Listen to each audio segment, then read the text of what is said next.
What's up, guys? Welcome back. This isn't a little malfunction, just doing like a little thing here right quick. So if you are interested, twitch.tv/the link down below, Discord link down below, the YouTube's there just for Twitch. So here we go. So beginning with all this, we've got the patch 9.1 notes. This is the first patch of the season 9. Jesus, I can't speak today for some reason. Yeah, so here we go. This is just going to be a quick rundown with it, and yeah, so here we go. So welcome one and all to the first patch of 2019. Hope the holidays treated you well and you're rested up and ready for a new year of League. At the top of the notes, you'll see a special section for Kalista, Ornn, and Sejuani, who have become much stronger in pro than regular. In all three cases, they're reducing the utility and offering them strength that's less tied to perfect timing, positioning, and or communication. Marksman on the whole ended 2018 in a rough spot. We've got some item work in the patches to come as well, so 9.1 isn't the end of the road to recovery. After that, the balance updates wrap up with rune adjustments, including a usability buff to Halo Blades for champs with attack resets. Best of luck in 9.1. So yeah, getting into it, like you said, Kalista, Ornn, Sedge, all people that are really good in pro and not so much in regular. So here we go. Kalista, base AD, AD growth, AS growth, W, and their AD bonus removed from the W, the Q damage, and E are all have all gotten changed. So when we say Kalista, League vets immediately think nerf because of pro play. It's been a minute since we tried to shift her strength towards less coordination dependent power. We're taking a fresh stab at it. Kalista's offensive strength is no longer tied to her being your Oathsworn, and her ability to return Rend into a better smite is greatly diminished. In return, gaining a bunch of personal power she can use in any situation. So they're adding 5 AD, they're adding 0.4 AD growth, and then a 0.5 AS growth. So this is one of those things that looks like this looks really small, you know, like that's 5 AD. That's it. That actually helps early lane a lot. That puts a lot of pressure on them because her damage kind of stacks up a little sooner, as well as that also helps her Rend, which she takes at level 1. So basically, like, this is really good. Like, you'll see me and Robbie here soon will pull this out, and we will grab a level 2 just cheese kill because her AD will be higher. Her attack speed growth is also higher, and her AD growth is also higher. Her Q base damage is going up at 30 at rank 5. So you do max Q second, obviously Rend first, and that pretty much, I mean, I don't use Q, honestly, all that much. It's more like just to get a really quick or a faster passive, like her leap, early on, but once you have enough attack speed, I think using Q is actually worthless. So hopefully that'll help that out. The empowerment, not that surprising. This had to go, as well as the E-Rend. A while ago, back in season 8, whenever I was climbing with Kalista, I did use this. I did use her E and Ginsu's to basically win any time that I had that item, because anytime the opponent tried to Baron Smite, like Cho'Gath can't outsmite me. Nunu, which he wasn't reworked at the time, can't outsmite me.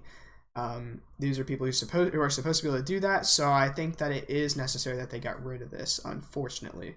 So this does make the Kalista of getting crazy high smites or Rends off on dragons and barons a little not as efficient, which is good. I think it's needed. Hopefully these changes land well to offset this, but I think they should.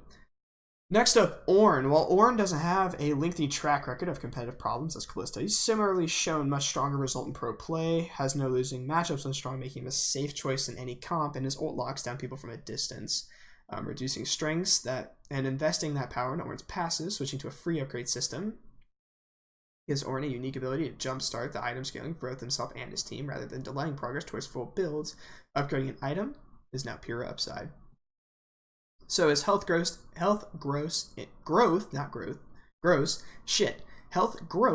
from 90 to 95, base health regen up 0.4, health regen growth up 0.4, or 0.04, armor growth up by 1, and base AD upgrade 2. So Calloused Hands, Ornn now gains 10% additional armor and MR from items.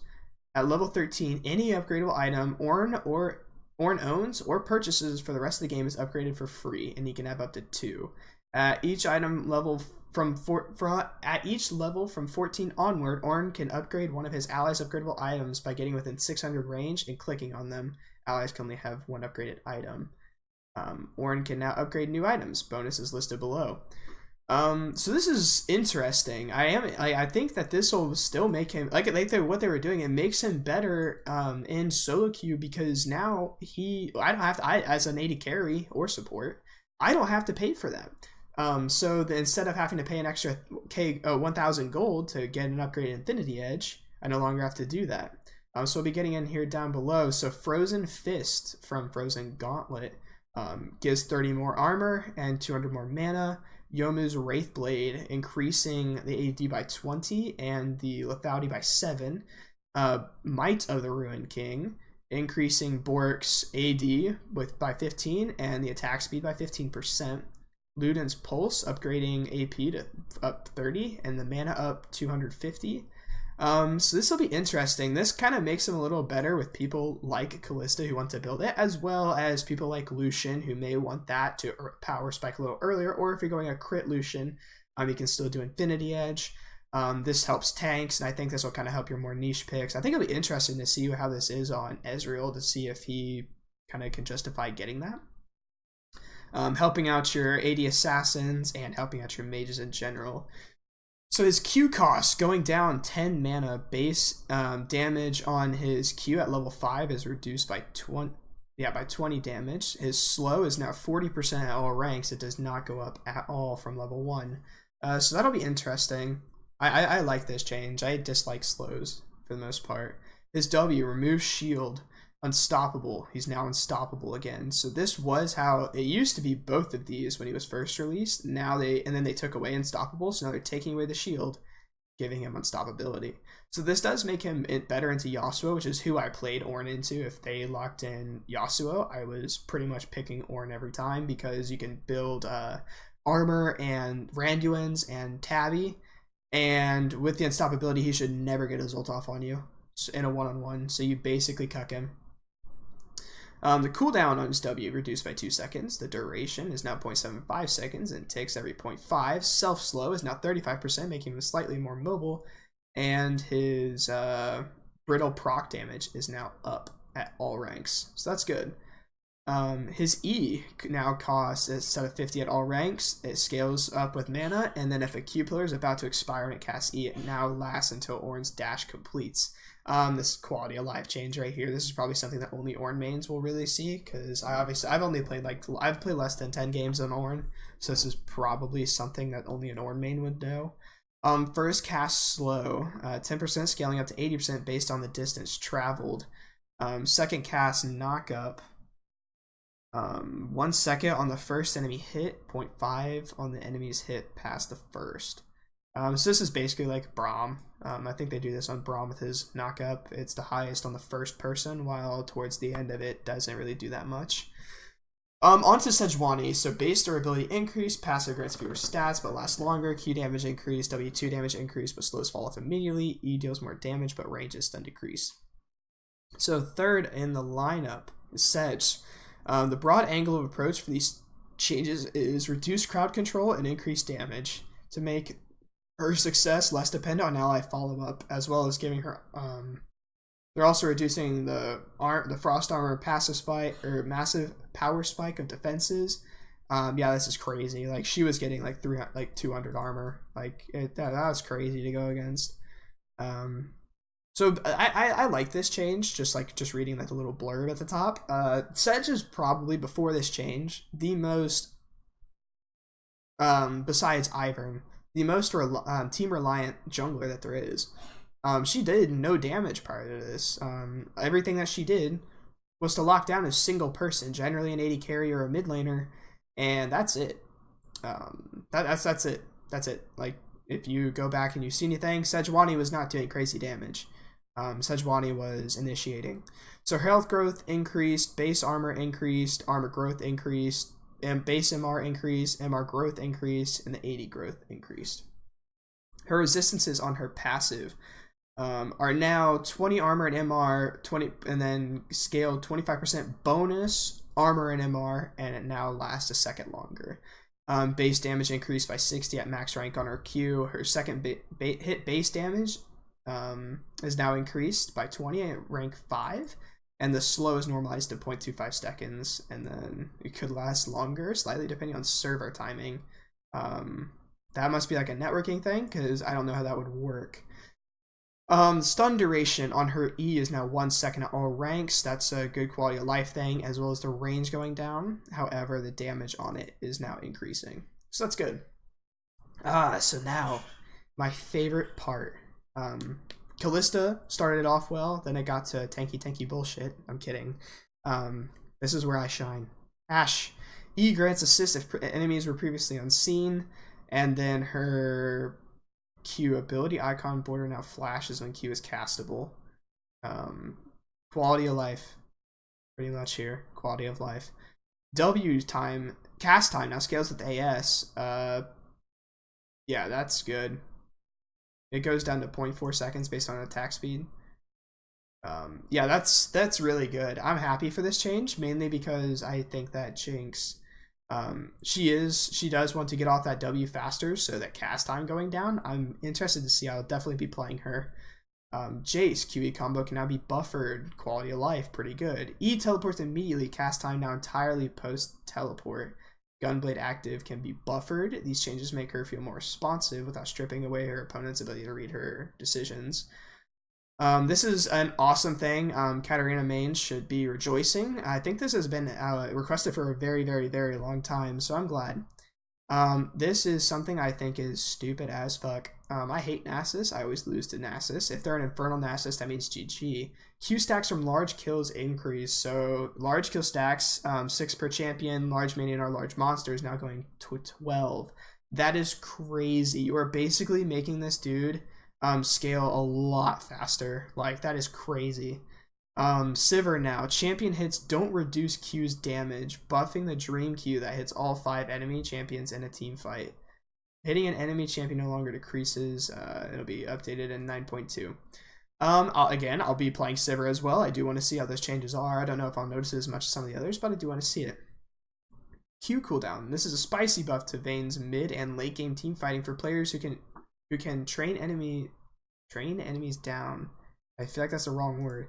During her ultimate without getting bopped in the process. To the Vaynes of the world, Vayne spotting is still a thing, so be careful not to roll yourself into an early grave. At the same time, don't be skittish. If you tumble without attacking, you're barely going to get anything from the buff. Yeah, this right here, tumble without attacking, that's just dumb. That's something that only newbie Vaynes do, or I do on accident. So cooldown is reduced by 50% while final hour is active. Doesn't start until Vayne fires the empowered auto. This is something that I think that people forget about. You have to use her Q and actually fire off the basic attack for it to go on cooldown. So that makes it to where her Q can't be used really to escape as well as some of the other people. So this is a good buff. I'll be playing Vayne. So right now my playlist: Sivir, Vayne, Jinx, and Kalista. Xayah E-root duration increased, upping Xayah's unique ability to keep enemies where she wants them as she tosses and recalls her passive feathers. Root duration increased, so we're adding Xayah to the list. That's great. So now jungle items. Unenchanted jungle items reduce gold received from minions if their owner has too much mini gold. Yeah, this is good. This is good. Adding a new version of Monster Hunter that's more graceful than last season.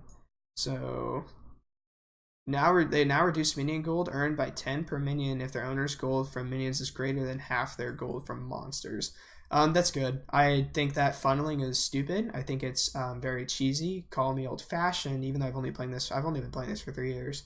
Call me old-fashioned. The funneling is bullshit. It's not fun. It's like mages in the bot lane. I dislike it. You want to make a mage in the bot lane? Make me an APC rather than putting a Karthus and Heimerdinger and Victor and Ziggs bot lane.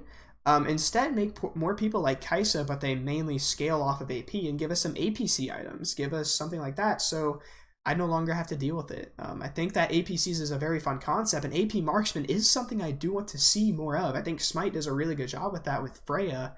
I don't know if you have played Smite, but she's a champion. It's very similar to Kayle. You press her ability, can't remember which one it is, I think it's her E, and you gain ranged attacks for however long, and then after a certain point, once you get enough cooldown, it's perma. Add something like that, but make it to where her auto attacks are always there. Give us AP and the bot side so you can not have to deal with full AD team comps. Halo Blades. Attack speed bonus higher early, lower late, and attack resets no longer consume a stack. Part of the reason Halo Blades historically struggled to find a niche is that if you were a champion who cares about AS, you usually wanted to go precision. Rune stats solve this tension, but left a second unaddressed. Champions who want to open fights with quick bursts of attacks have reset abilities that overlap with one of Halo's empowered attacks. They're changing that to synergize rather than compete with attack resets. So our attack speed bonus is now 110% at all levels, so that'll help until you pass that threshold in leveling. And then attacks that benefit from an attack reset, such as Jax W, no longer consume a Halo Blade stack. I don't know how this is going to go. I hardly ever see Halo Blades. Jhin used it at one point whenever it was bugged, where it gave him a lot of AD, but not anymore. So I'll be interested to see how this lands. Rune stats, attack speed rune stat getting buffed by 1%. Mainly because, yeah, even attack speed have been taking adaptive force. Yeah, that's because adaptive force is just better generally. Celerity bonus, movement speed bonus multiplier up to 10%. Civ or Ace, dozens of more. Slight buff to see the situational use. I'll be happy to see that, as well as someone like Vayne. Shield bash, damage increased. I still don't know how I feel about this rune. I don't see it all too often, so whatever. Turret assist, local gold proximity radius on turret takedown increased, additional radius for assist added. The gist of these changes is that if you help secure a turret takedown, you should get gold for doing so, even if you're not right next to it. Cover cases like a jungler going back to clearing, or a low health ally recalling in a brush while their teammates finish the turret off.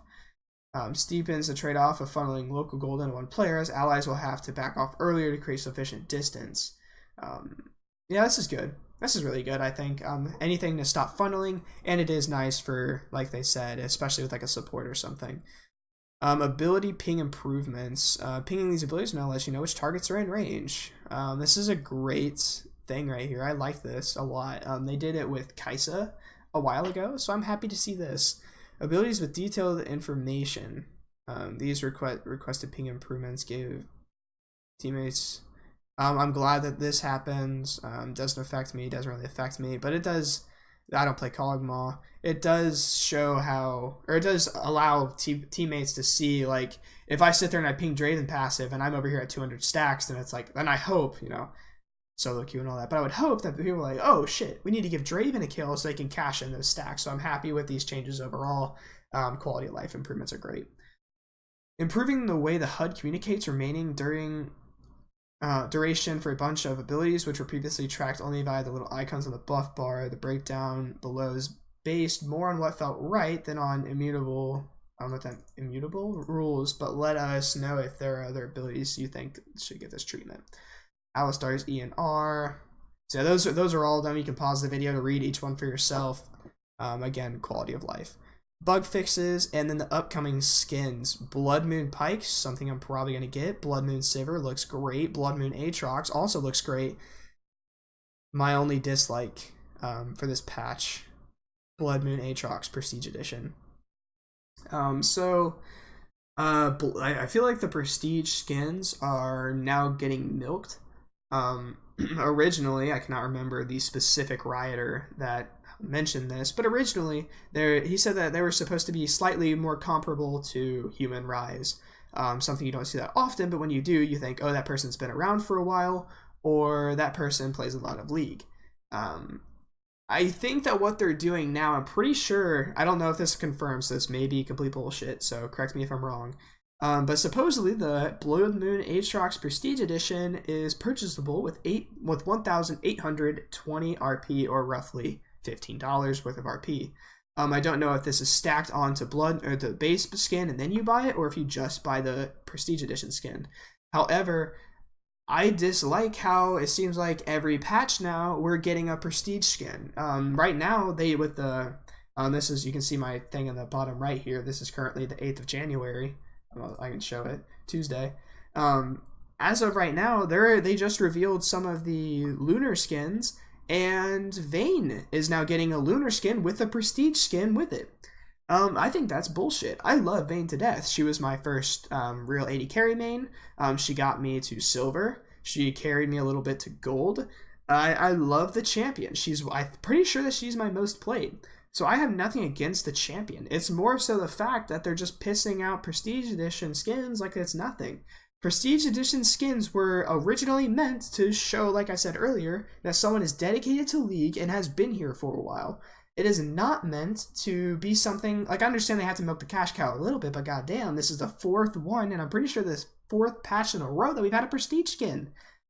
I don't want that. One Prestige skin a month? Sure.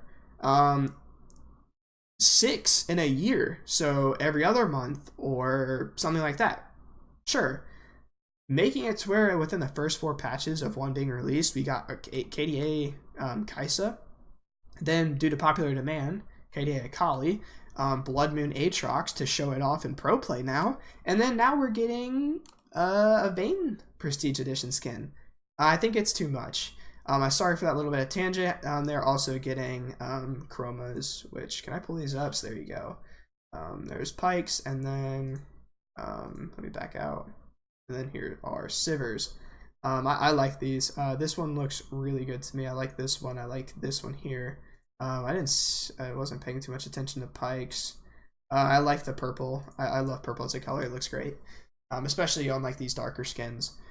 So this does conclude the patch. Overall, what am I looking forward to? Obviously, AD carry changes. I'm really excited to see my girl Kalista get some positive changes for the most part. Even though this does suck, I don't really notice this, but though this does suck, I do think that it's necessary. I will trade 50% damage to epic monsters for just better stats in general. Especially in here whenever they acknowledge that we ended on a rough spot and that they've got item work in the patches to come. Supposedly they're going to be coming in 9.2, so in about 2 weeks, or the 23rd of January. So this is interesting. I don't believe that rank doesn't come back this patch to my knowledge. I'm pretty sure it's going to be the next patch. The thing I heard was either the 19th or the 23rd. 23rd makes a lot more sense since that will be the next patch. So the next patch, I will be wishing everybody good luck in ranked, and I hope that everyone gets to their spot. So until then, yeah, I love the Kalista changes. I love the Jinx changes. I think Sejuani needed her change. I'm interested to see how the orange changes land. Ashe, I think a little bit more could be done for her, as I don't think she's that great right now. You want to give an Ashe buff, make it to where her Q can stack on towers. That would be enough for me, personally. The buff to Jinx, well, this isn't crazy by any means. It's a quality of life change, so I do want to see how it works. I'm not interested to see this Nasus change at all. Sivir, I will be playing, like I said, because I do want to see how the Q works in the team fights. I obviously want to play Vayne, like I said. I think she's my most played champion, if not second most. So I do want to see how she works. And Xayah, I will play as well. It will be my first game on Xayah in a long while, so I may play a little bit with her. Off of stream or on stream and not recorded or whatever. So yeah, until then, thank you all so much for watching. If you made it to here, thank you so much for watching this far. It is greatly appreciated. Again, twitch.tv/NotenLeague. It is linked in the description, as well as my Discord server. That does conclude this video. Patch 9.1, give me your thoughts down below. If you think that the Kalista changes are juicy as I think they are, or if you are a little excited for Sejuani, if she's your girl, let me know. Thank you all so much for watching. Peace, boys. See you in the next video.